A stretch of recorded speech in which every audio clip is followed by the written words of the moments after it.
Supreme কোর্টে ফের পিছল আরজি কর কাণ্ডে নির্যাতিতার পরিবারের দায়ের করা মামলা। 29 জানুয়ারি বুধবার পরবর্তী শুনানি। আপনাদের আরো একবার জানাবো, সুপ্রিম কোর্টে আবারও পিছল আরজি কর কাণ্ডে নির্যাতিতার পরিবারের দায়ের করা মামলা। 29 জানুয়ারি বুধবার পরবর্তী শুনানির দিন ধার্য হয়েছে। রাজীব চক্রবর্তী আমাদের প্রতিনিধি রয়েছেন আমাদের সঙ্গে। রাজীব, কি হলো আজকে? রাজীব, শুনতে পাচ্ছ? আমরা যোগাযোগ করার চেষ্টা করছি আমাদের প্রতিনিধির সঙ্গে। আপনাদের জানিয়ে রাখি, আর এই যে আগামী শুনানির দিন ধার্য হয়েছে 29 জানুয়ারি বুধবার, এর মধ্যে সব পক্ষকে নোটিশ দেওয়ারও নির্দেশ দেওয়া হয়েছে।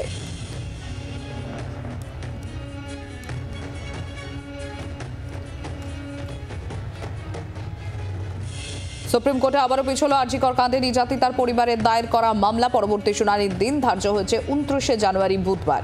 রাজীব চক্রবর্তীর সঙ্গে আমরা যোগাযোগ করতে পেরেছি। রাজীব, কি হলো আজ?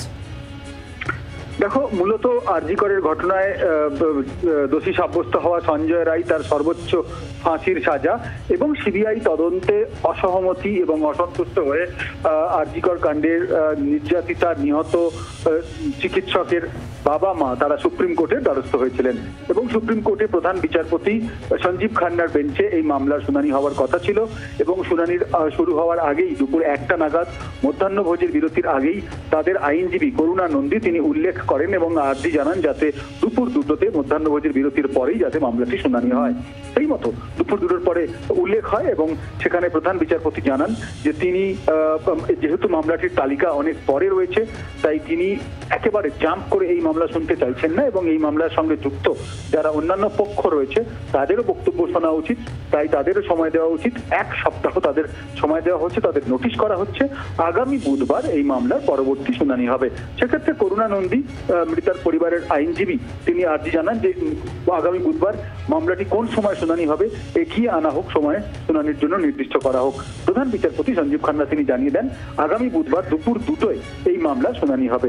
মূলত এই মামলাটি করা হয়েছে যেমনটা আমি জানালাম যে অভিযুক্ত এবং দোষী সাব্যস্ত সঞ্জীব রায় তার একেবারে সঞ্জয় রায় তার ফাঁসির সাজা এবং পাশাপাশি সিবিআই যে তদন্ত করছে সেই তদন্তে অসন্তুষ্ট রয়েছে তারা। সিবিআই তদন্তের কিছু গতিবিধি নিয়ে তাদের বক্তব্য রয়েছে, এই বিষয়গুলি নিয়ে পরবর্তীতে শুনানি হবে।